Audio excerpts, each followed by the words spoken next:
사무엘하 19장 24절부터 30절 말씀입니다.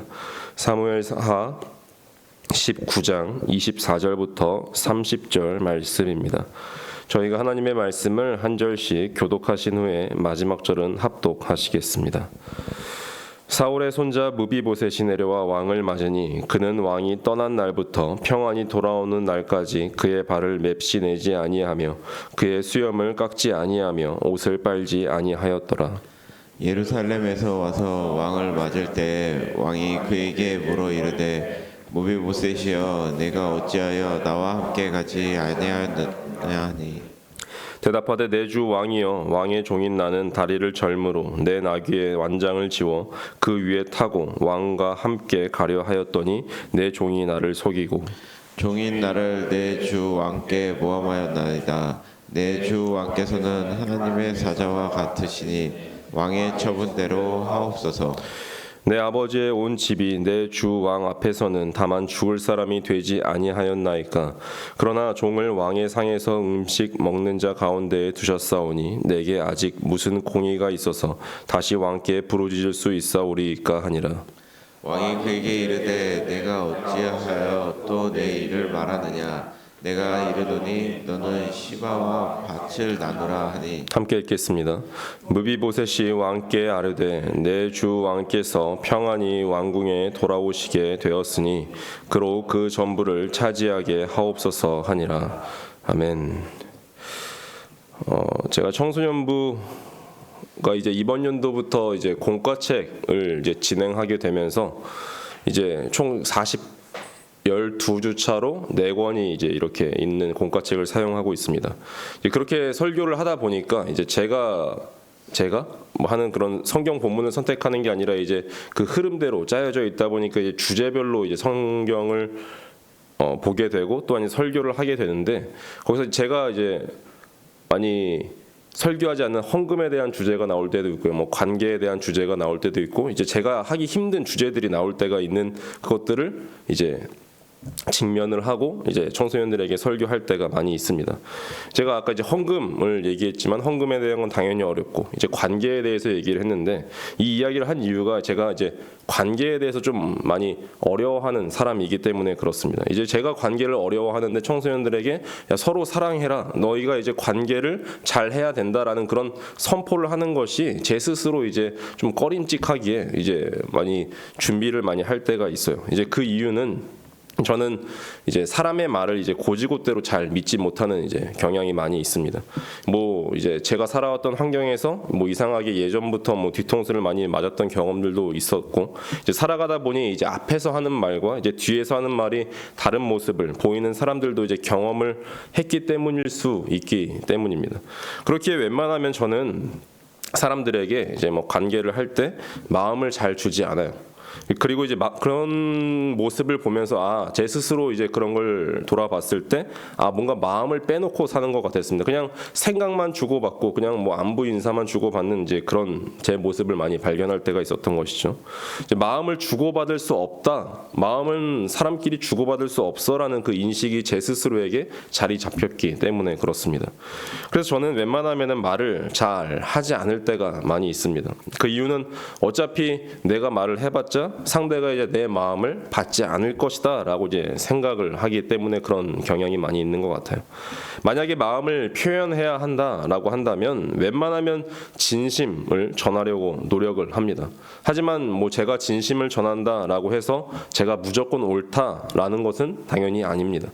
그 진심이 상대에게 어떻게 이제 왜곡되어서 들리는지 또한 그 상대의 문제일 수도 있고 또한 제 진심이 문제일 수도 있고 여러 생각들과 상황들이 겹칠 수 있기 때문에 뭐 온전히 무엇이 옳다라는 그런 것들로 판단할 수 없다는 것이 그냥 제 스스로의 결론인 것 같습니다. 그래서 이제 제가 찾은 방법 중에 하나는 그냥 사람과의 관계를 할 때 이제 그러려니 하는 게 좀 많이 있는 것 같아요. 어떻게든 온전히 그 사람을 이해할 수 없고 이제 그냥 그저 그러려니 그런가 보다라고 그 마음을 존중해 주려고 하는 태도가 많이 나오는 것 같습니다. 물론 악이나 이제 거짓이 눈에 보이고 앞과 뒤가 이제 겉과 속이 너무 다르게 느껴지는 그 사람에 대한 신뢰는 당연히 점점 깎여 나가서 그냥 그런 사람이라고 포기하게 될 때도 있는 것 같습니다. 이와 같이 이 사람의 마음이 전달되고 그 마음을 받는 것은 참 어려운 것 같아요. 각자의 생각이 너무나 다르고 그 마음을 헤아릴 수 없기 때문에 그런 것 같습니다. 그래서 이제 각자가 믿는 그 하나님이 다르고 각자가 보는 그 성경이 다르고 각자가 경험한 것이 이제 옳다고 주장하는 것이 너무나 많기 때문에 그런 것 같습니다. 그러면서 이 사무엘서를 보면서 어제 이제 교육자들이 이제 묵상 나눔을 하는데 이제 그런 어떤 관점들이 서로 많이 다르잖아요. 이제 사람이 참 많이 다르고 각자 들은 것을 어떻게 대하고 있는지, 또한 이 사람에 대해서 이 사람의 해석이 다르고 이 사람의 해석이 되고 각자가 느끼는 것이 참 다르다는 것을 이 사무엘서를 통해서 좀 많이 경험하는 것 같습니다. 그래서 이 오늘 본문은 굉장히 짧게 나가는데 이 다윗과 무비보셋의 만남을 보여줍니다. 저는 무비보셋이 어떻고 시바가 어떻고 다윗이 어떤지는 잘 이렇게 판단할 수는 없겠지만 어쨌든 그냥 제 눈에 보이기로는 이제 기회주의적인 인물인 요나단의 종 그 시바에게 일방적으로 모함을 당한 무비보셋이 이제 자신의 진정성을 밝힐 기회를 얻게 되었다라고 오늘 저는 해석을 했습니다. 이 사울의 손자요 다윗의 의형제인 이 요나단의 아들 무비보셋이 내려와 왕을 맞았습니다. 근데 그의 종 시바는 이제 무비보셋이 압살롬 반역 사건이 이 사울 왕가 복원 운동으로 이어질 것을 기대했던 이제 음흉한 인물이라고 시바가 무비보셋을 모함했으나 실상 그것이 그냥 순전히 시바의 일상적인 중상모략이었음이 드러났던 것입니다. 사무엘서 저자에 따르면 이 무비보셋은 이 다윗 왕이 예루살렘으로 떠난 날까지 평안히 돌아오는 그 날까지 그의 발을 맵시 내지 않았으며, 맵시 내지 않았다는 건 당연히 다 아시죠. 멋을 내지 않았으며 그의 수염을 깎지 아니하며 옷을 빨지 아니했던 인물이었습니다. 물론 혹자는 무비보셋이 굉장히 정치적이었을 것이다, 이 다윗에게 보여주기 위해서 그랬을 수 있다라고 해석을 하는 사람도 있지만 저는 그냥 다윗의 이 무비보셋의 진정성에 좀 포커스를 맞춘 것 같아요. 그러나 다윗은 이 시바의 말만 듣고 자신을 따라 피신하지 아니한 이 무비보셋을 혐의 어린 목소리로 25절에 이렇게 이야기를 하죠. 무비보셋이여, 네가 어찌하여 나와 함께 가지 아니하였더냐라고 말입니다. 그래서 이제 26절은 이 무비보셋이 이제 자기의 진심을 전해줍니다. 대답하되 내 주 왕이여, 왕의 종인 나는 다리를 절므로 내 나귀의 안장을 지워 그 위에 타고 왕과 함께 가려 하였더니 내 종이 나를 속이고 종인 나를 내 주 왕께 모함하였나이다 라고 무비보셋이 고백합니다. 이 시바가 무비보셋을 속이고 동시에 다윗도 속인 것이라고 해석할 수 있는 것입니다. 무비보셋은 이 사태가 자신에게 불리할 것을 이제 돌아간 것을 순순히 받아들이고 아주 선량하고 유순하게 다음과 같이 간청합니다. 27절 하반절부터 28절 말씀입니다. 내 주 왕께서는 하나님의 사자와 같으시니 왕의 처분대로 하옵소서. 내 아버지의 온 집이 내 주 왕 앞에서는 다만 죽을 사람이 되지 아니하였나이까. 그러나 종을 왕의 상에서 음식 먹는 자 가운데에 두셨사오니 내게 아직 무슨 공의가 있어서 다시 왕께 부르짖을 수 있사오리까 라고 고백합니다. 무비보셋은 자신에게 이 베풀어준 다윗의 이 은혜에 감사하는 한편 이 자신을 더 이상 적극적으로 옹호하기를 단념합니다.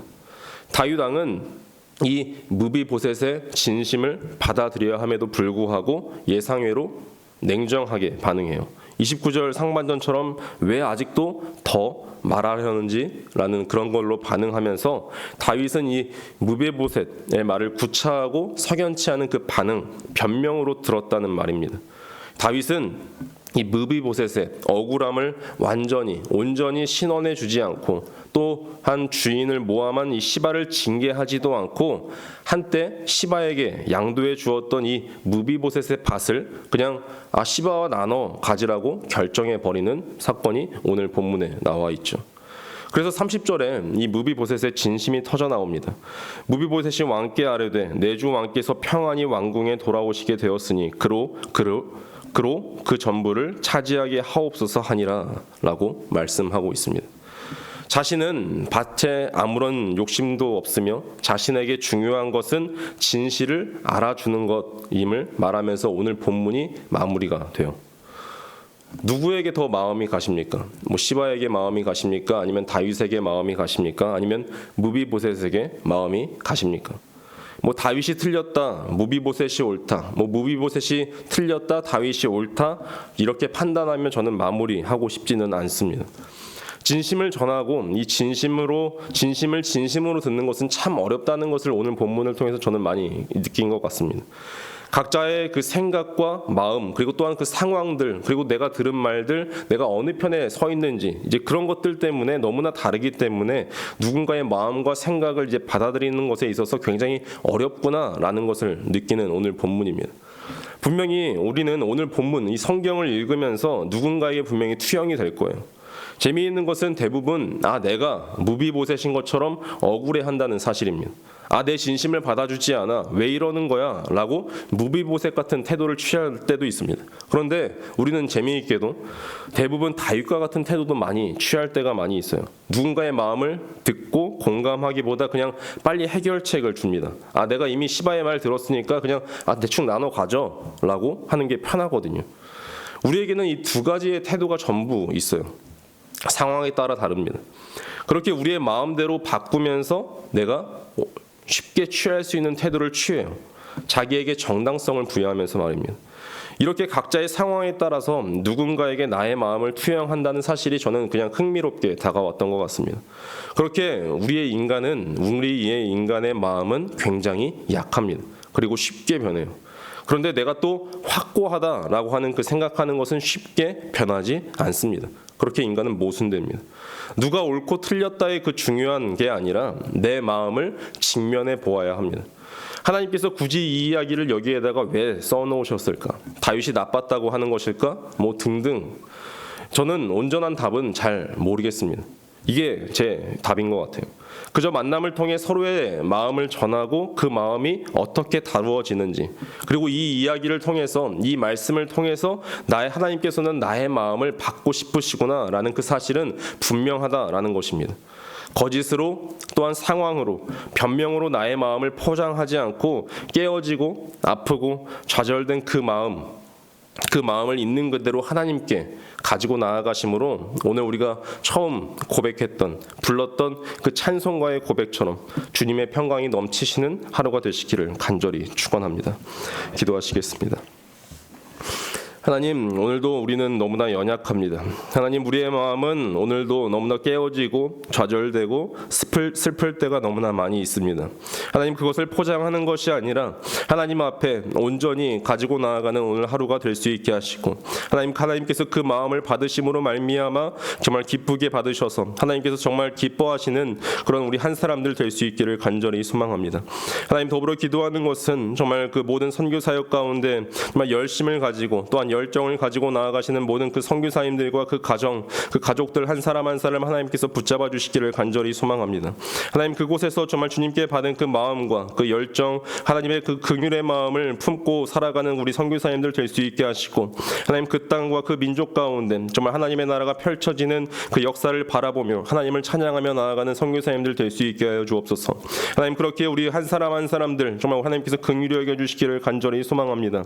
하나님, 우리 다음 세대 한 사람들 정말 하나님을 더욱더 알아갈 수 있게 하시고, 하나님을 아는 맛을 볼 수 있게 하시고, 하나님의 사랑이 더욱더 깊어짐으로 말미암아 하나님을 사랑하고 이웃을 사랑하는 그 삶을, 하나님 나라의 삶을 살아가는 우리 다음 세대가 되기를 간절히 원하오니 하나님께서 그 모든 것을 통하여 홀로 영광 받아 주옵소서.